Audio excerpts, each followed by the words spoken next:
ایک نوجوان کے بارے میں لکھا ہے کہ وہ بزرگ کے پاس آیا اور کہنے لگا کہ حضرت میں آنکھوں کی حفاظت نہیں کر پاتا، تو میں بازار میں آتا جاتا ہوں لیکن میری آنکھیں جو ہے وہ نامحرم عورتوں کو دیکھنے سے بچ نہیں پاتی، تو مجھے اس کا کوئی علاج بتائیے۔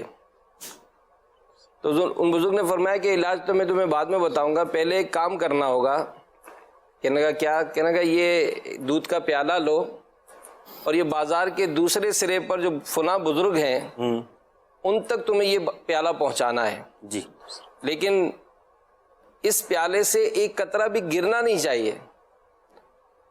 تو کہا کہ حضور پھر مجھے آپ بتا دیں گے علاج؟ کہاں بالکل بتاؤں گا، لیکن یاد رکھو کہ اگر پیالے سے قطرہ گرا تو پھر نہیں آنا۔ کہا نہیں حضرت بالکل آپ بے فکر رہے، ایک قطرہ نہیں گرے گا۔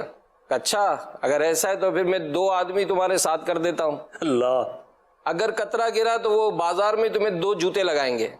کہا بالکل میں راضی ہوں۔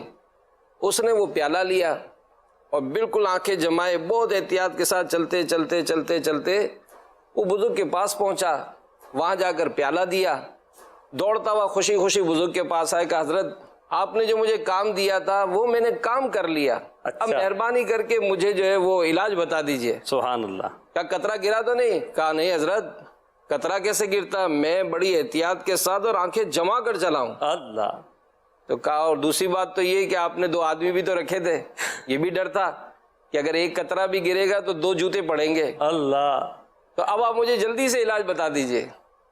تو وہ بزرگ نے فرمایا کہ بیٹا یہی اس کا علاج ہے، سبحان اللہ، کہ جس طرح تم نے اس بات کا احساس رکھا نا کہ یہ قطرہ گرے گا تو مجھے جوتے پڑیں گے، سرے بازار شرمندہ ہونا پڑے گا، تو جس دن تمہیں یہ احساس ہوگا کہ آنکھوں کی بد نگاہی کرنے کے سبب قیامت کے دن سزا ملے گی اور سب لوگوں کے سامنے رسوائی کا سامنا کرنا پڑے گا، تو پھر تم اپنی آنکھوں کو حرام سے بچا لو۔ سبحان اللہ، سبحان اللہ۔